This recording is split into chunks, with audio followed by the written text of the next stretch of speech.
In recent years, the healthcare industry has faced mounting challenges, from skyrocketing costs to systemic inequities that leave many without timely access to essential care. Today, we're joined by Susan Armiger, President and CEO of Catalight, an organisation transforming healthcare for individuals with developmental disabilities.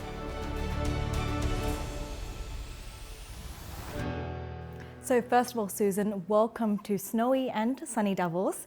It's wonderful to have you here today. Oh, thank you. It's lovely to be here. So you've come all the way from California to talk about the care economy and why it's so important to democratize healthcare. So why don't you start by sharing with us the mission of Catalight and the work that you do? Okay. So Catalight, we are all about creating a more equitable world for people with developmental disabilities. And we do that because we believe that everyone has the right to timely, equitable care, regardless of race, gender, sexual orientation, geography, or circumstance. And it's really important to us that we work towards creating that equitable, timely access. And that's based on our values. So we have 4 values as a company. So we are bold, we're community-centered, we're equity-informed, and we're well-being driven. And we do everything we do, we think about, are we being bold enough? And are we being community-centered? Are we thinking about our ecosystem within and without?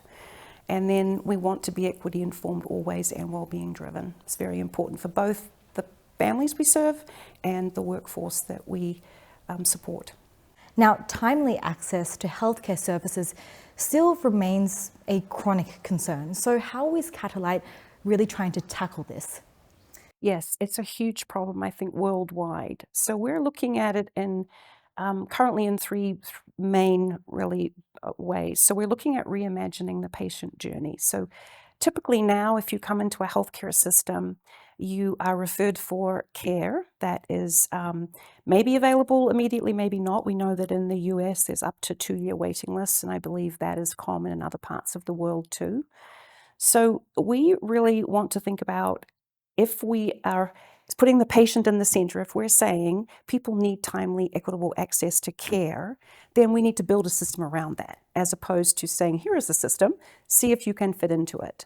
So we are looking at, for example, we've built a network of providers so that we can get people into care within 10 days, and that's really important to us. And it's an intentional activity. You've got to think about that. And then you've got to build the supports and services the families need to be able to benefit from that care. We're also democratizing access to the system itself. So there are 2 main ways that you access a healthcare system. You get a referral to it, and then you have challenges typically accessing the treatment that you're referred for. So what we're finding is that depending on all of those things I talked about before, depending on gender, race, geography, you may or may not get referred to the system in a timely manner. So your primary care physician is typically the referring person, and if they decide to use a wait and see approach, or if they think data suggests that this young girl is not likely to have autism, then they're not referred, which is very challenging for parents because they're still trying to understand what's happening with their child. So we have built a platform, and we're launching it in 2025, which means that a family can come directly to us and say, look, I'm concerned, I have a worry. Can you support me? Can you provide a screening and then potentially a diagnosis as well, which opens the door to treatment once you have that diagnosis. So we're working behind the scenes to then work with the payers and seek compensation for that evaluation, or we're building a fund because we're a non-profit, so we can do these things. And we're saying, regardless of how we get this paid for, we're going to make sure that the family has the diagnostic evaluation. So it puts the opportunity in the parent or caregiver's hands to come directly to us and say, I don't know what's going on, I have a problem and I want help, and they can get it. You've mentioned that the wait can last sometimes up to a few years. That seems like an incredibly long time for some people who are in desperate need of care. It is a long time, and it really, I think, takes away from the idea of early intervention. It's terribly concerning to families, to parents who know that there's something going on with their child, but they can't get in to see somebody who can tell them what it is. So it's really something we believe very much in eliminating the wait, as we like to call it. We've got to think about how we reimagine services so that we can get people into services when they need them, where they need them, and how they need them. And what exactly is your approach to personalised care? I mean, that is, of course, a cornerstone of your company. How essential is this? It's everything. It's how we focus on putting the person in the centre, but it's also our business model. So for us, personalised care is about understanding that one size does not fit all, and that is the same for the service delivery options we have, so the treatment options we have, as well as the way we deliver services. So services can be in person, virtual, in a clinic, or in the community, or in the home. And it's the combination of those things that really makes for successful outcomes for families. So in your view, tailored treatments ultimately deliver better results in the long term? Yes, definitely. That's actually the cornerstone of value-based care. So we believe in outcomes over hours. Value-based care meaning that we prioritize high-quality services over sustainable costs. So we've got to be looking at how do we bring the best possible service delivery options to families so that we can get to the outcomes they want to get to as soon as possible, and that we can lower or maintain the cost of that care. It's incredibly important in our current healthcare system that we do both of those things, that we focus on high quality services and we focus on sustainable costs for those services. The cost of healthcare in the US is in fact still growing. So how is Catalight trying to make healthcare just that little bit more accessible and affordable? Yeah, I think that for us, it's really commitment and intentionality. So we are committed to value-based care models. We believe in them. We do not believe in a fee-for-service model, though it can be a part of a value-based care model. But we've got to be looking at healthcare today and saying, what do we really want to achieve? We want to put people in the center of healthcare. That would be both the patients and the workforce, the people delivering the care. And we want to think about how do we manage those outcomes and as quickly as possible, and really lower the cost through intentional focus on the operations and the patient care itself. So by that I mean we need to be continuously looking at what is available out there in the world, in the ecosystem. There's so much emerging technology that can help us. There is just research, there's data. I mean, we have enormous amounts of data, and there's research all over the world that can help with new modalities of care and lower cost. And it's looking at all of those things and intentionally and continuously streamlining processes and cutting out waste. That is about cost, but also it's about the patient experience and the clinician experience. And right now at the moment, Catalight is supporting roughly 20,000 families a day. Can you just share a little bit more about the care services and treatments that you are offering and how this really boosts their well-being? Yes, so we offer diagnostic evaluation. So if someone is unsure of what is going on with their child, we do a diagnostic evaluation. We offer that both in person and virtually, which is a really important step forward that actually happened during COVID, because it really brings those services to any geography where there isn't necessarily the clinicians available. We provide treatment, and that is several different opportunities for people to do parent-led services. So we work with the parent directly, and we provide services to their child. That also is a practitioner-led service, so that's an hour or two of treatment. Again, that can be in person, that can be virtual, that can be in a clinic, it can be in someone's home.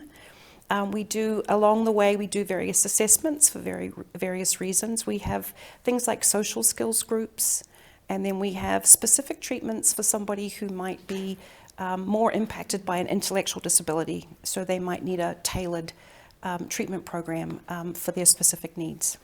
A lot of these services are, of course, thanks to the adoption of technology, which I know is incredibly important for Catalight. So in what ways are you already leveraging technologies such as artificial intelligence, and what are the effects that you're already seeing? So there's two main areas that we look at technology and AI. One is the actual work that we do, so the operations and the delivering of a treatment session. So we're working right now with a company called Nabla, who has an ambient AI technology that helps take away the burden of note-taking for clinicians. I mean, I think it's probably commonly said all over the world that nobody gets into healthcare to take notes. It can be incredibly cumbersome. Yeah, to deal with paperwork. So we're very excited. We're doing a pilot with Nabla. We're really excited to see how it is mitigating some of the clinician burnout, and also meaning that we're enhancing client care, because the clinician is focused on the client and delivering that treatment. They now don't have to also focus on the notes. So we're very excited about that kind of technology. I think there's a lot more to come in that area. And we're also looking at technology where it actually enhances and the patient care itself. So we're looking at wearables. We've been doing a couple of pilots on wearables around anxiety. So somebody might wear a smartwatch that would help send either information to them, if they're able to do that, or to their caregivers about anxiety building. So you can imagine that if you can proactively approach somebody and support them to kind of lower that anxiety, it's a really huge part of the treatment plan. And it also is part of lowering cost. We're not getting into situations where people need another person with them all the time, or that they need some pretty significant additional care. And people end up in emergency rooms because they can't manage some of these situations. So it seems that you have a lot on your plate right now. If we had to look ahead towards 2025, what would you say would be your big priorities and goals for this year then? So we are focusing on our own internal systems. So we have a goal about executing for excellence, and we want to keep doing that, which is also about streamlining and lowering the costs of how we deliver services.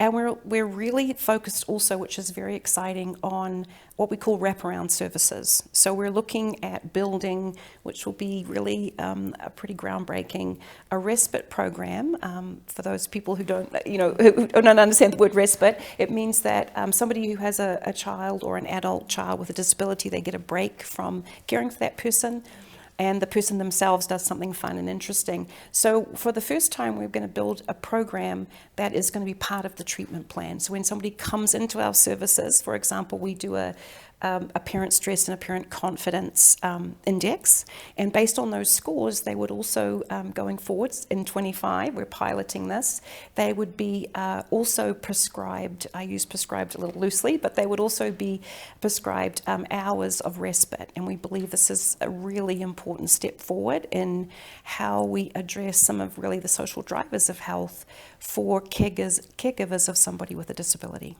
And can you elaborate on this idea of parent-led services? Because obviously this is something that Catalight is pushing for, but at the same time, it's still facing resistance in the US. So can you discuss a little bit more about that? Yes, so parent-led services are relatively new in the US, not necessarily in other parts of the world. And it's where the parent works with their child and a qualified professional, as opposed to a paraprofessional working with the child and a qualified professional. So both of those services are offered by our network of providers, and they both have really important purposes.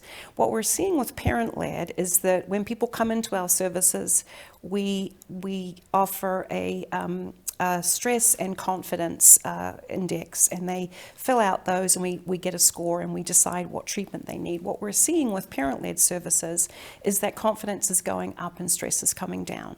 Now, we are not the only reason somebody might be stressed in their life, but it's very interesting to see those two things happening, and I think very important for whole family well-being. Well, Susan, it seems that there is a lot to be dealt with and a lot to focus on for this year. So good luck with the next steps in increasing the access to healthcare services. And it's a pleasure to have you join us here in Davos. Thank you so much. Thank you. For individuals and families, the path to diagnosis, treatment, and support can be incredibly complex. Catalight's modern approach to care is currently supporting over 20,000 families a day with timely access to innovative, and individualised care services.